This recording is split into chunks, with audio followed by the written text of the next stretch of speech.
ദൈവത്തിന് സ്തുതി. സങ്കീർത്തനം 32. ലംഘനം ക്ഷമിച്ചും പാപം മറിച്ചും കിട്ടിയവൻ ഭാഗ്യവാൻ. യഹോവാകൃത്യം കണക്കിടാതെയും ആത്മാവിൽ കപടമില്ലാതെയും ഇരിക്കുന്ന മനുഷ്യൻ ഭാഗ്യവാൻ. ഞാൻ മിണ്ടാതിരുന്നപ്പോൾ നിത്യമായ ഞെരുക്കത്താൽ എൻ്റെ അസ്ഥികൾ ക്ഷയിച്ചുപോയി. രാവും പകലും നിന്റെ കൈ എൻ്റെ മേൽ ഭാരമായിരുന്നു. എൻ്റെ പ്രജ്ഞ വേനൽക്കാലത്തിലെ ഉഷ്ണത്താൽ എന്ന പോലെ വറ്റിപ്പോയി.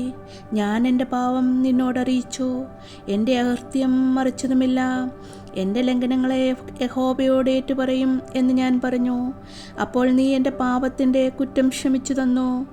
ഇത് നിമിത്തം ഓരോ ഭക്തനും കണ്ടെത്താവുന്ന കാലത്ത് നിന്നോട് പ്രാർത്ഥിക്കും. പെരുവെള്ളം കവിഞ്ഞു വരുമ്പോൾ അത് അവൻ്റെ അടുക്കലോളം എത്തുകയില്ല. നീ എനിക്ക് മറവിടമാകുന്നു. നീ എന്നെ കഷ്ടത്തിൽ നിന്നും സൂക്ഷിക്കും.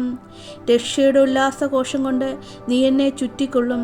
ഞാൻ നിന്നെ ഉപദേശിച്ച് നടക്കേണ്ടുന്ന വഴി നിനക്ക് കാണിച്ചു തരും. ഞാൻ നിന്റെ മേൽ ദൃഷ്ടി വെച്ച് നിനക്ക് ആലോചന പറഞ്ഞു തരും. നിങ്ങൾ ബുദ്ധിയില്ലാത്ത കുതിരയും കോവർ കഴുതയും പോലെ ആകരുതേ. അവയുടെ ചമയങ്ങളാൽ കണിഞ്ഞാണും മുഖപ്പട്ടയും കൊണ്ട് അവയെ അടക്കി വരുന്നു. അല്ലെങ്കിൽ അവ നിനക്ക് സ്വാധീനമാകുകയില്ല. ദുഷ്ടന് വളരെ വേദനകളുണ്ട്.